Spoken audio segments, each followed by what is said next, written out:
May aga, unboxing tayo. In-order ko pala to guys sa Shopee, isang meat grinder.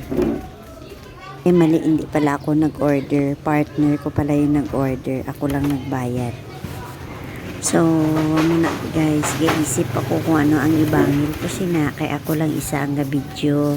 Nangita pa ko sang inugbangil ko sa cellphone ko. Parots, hindi matumba. Para diba, sa inugbangil ko, gabaran siwa na ng akon nga cellphone. Kundi pakadto. May ibalin sa piyak. May ibalin sa piyak ko, diba? Na-plaster man siya mayan. Ma-unboxing lang man ko. Pabudlayan ko pa sarili ko, o diba? Ara naging kutrak. Gimpang gunting-gunting ko na kaya natakan ako kabalin-balin ka cellphone ko. O, diba? Kabudlay, abrihanda mo isang ano. Pero in fairness na nag-package, o, diba? Safety gid ang package mo dahil kaya hindi maguba.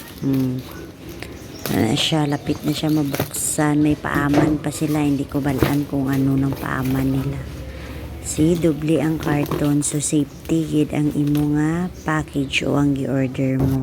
Dako na ni siyang gi-order namon kay budlay ang gamay, kay damo nga meat ang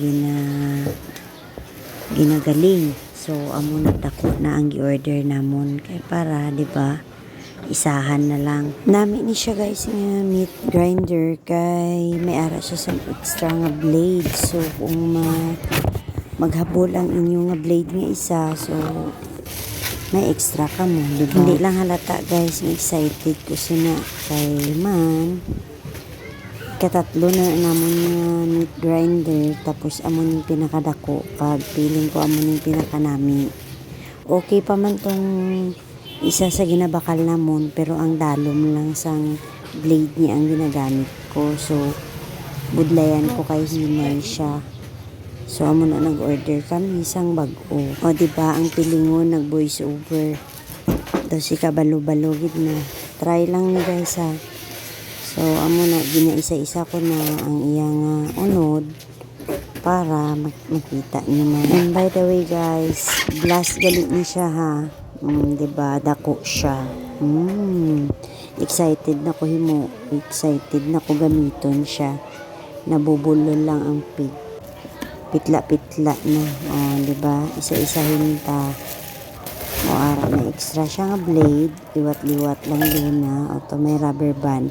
Ang rubber nga na ano na sa dalom sang glass kay para daw siya ba magpilit. So, ara guys, isa-isa ko na sa check kung okay ba ang items, kung wala ba sang damage kay pwede ta i-repair. Like kung may damage, may paaman siya guys kung hindi ko balaan kung ano na. So itistingan taman kung gagana ba siya o wala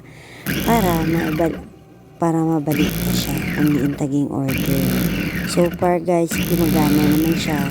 Kahit tani ko may ulan na siya guys. So, bye bye. Amo na ng video ko. Salamat sa naglantaw.